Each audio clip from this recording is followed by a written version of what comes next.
నిజానికి మన రాజధాని విభజన చట్టంలో ఒక భాగం. మనకు రాజధాని కట్టాలి అన్నది కేంద్రం మనకిచ్చిన వాగ్దానం. ఇది విభజన హక్కు మనది అయినప్పుడు ఎందుకని ఈ హక్కుని మీరు నిలదీసైనా సరే సాధించలేకున్నారో చంద్రబాబు గారు సమాధానం చెప్పాలి. విభజన హక్కు రాజధాని అయినప్పుడు 1,00,000 కోట్లైనా 2,00,000 కోట్లైనా ఇది కేంద్రం బాధ్యత కదా, కేంద్రం కట్టాలి కదా, కేంద్రం ఇవ్వాలి కదా. మరి మోడీ గారు ఏం చేశారు?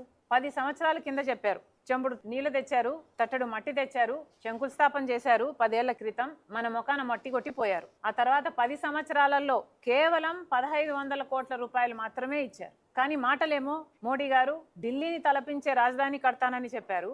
అసలు రాజధాని కట్టాల్సిన బాధ్యత భారం నాది అన్నారు. మరి మాటలేమో కోటలు దాటుతాయి, కానీ చేతలేమో గడప కూడా దాటవు. పైసా ఇవ్వడానికి మీకు మనసు రాదు. నిన్న కేంద్ర మంత్రి గారు వచ్చారు, ఒక సభ పెట్టారు. 25 బ్యాంకులు ఒకేసారి శంకుస్థాపన చేశారు. ఇక ఇన్సూరెన్స్ కంపెనీలు వాటెవర్ చేసుకుని పోయారు. ఒకరిని ఒకరు పొగుడుకోవడానికే ఆ సభ అంతా సరిపోయింది.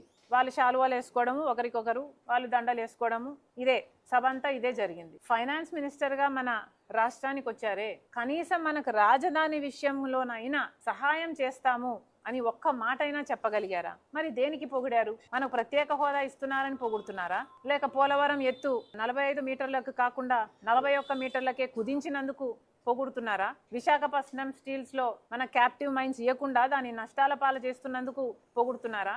లేక అమరావతికి కట్టియాల్సిన బాధ్యత వాళ్ళదైనప్పుడు నిధులు ఇవ్వకుండా అప్పులు మాత్రమే ఇస్తున్నందుకు పొగుడుతున్నారా? దేనికి పొగుడుతున్నారు? కూటమి వాళ్ళు ఆలోచన చేసుకోవాలి.